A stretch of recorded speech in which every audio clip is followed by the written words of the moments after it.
Hey, Molly and Kacie here. We are going to talk to you for a few minutes about the Making Marriage Work workshop and what to expect. We're going to spend some time during the workshop talking about conflict. No relationship is exempt from conflict, and so we're going to spend some time talking about it. Kacie, you want to tell them a little bit? Yeah, so with conflict, couples usually experience problems in two different ways. Solvable problems and perpetual problems.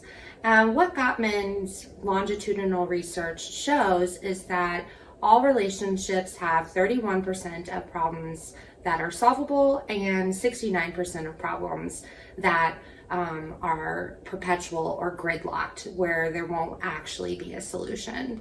So we'll definitely take a look at what kind of problems are showing up in your relationships, and what are we going to do about that, Molly?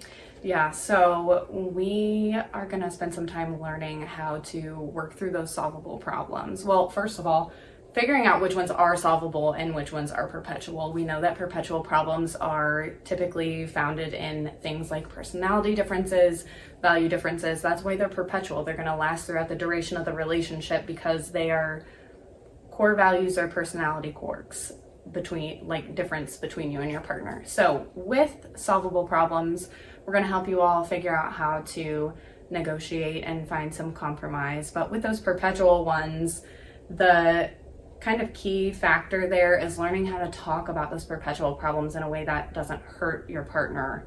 So figuring out how to talk about those perpetual problems in a different way is the goal of that aspect of conflict management.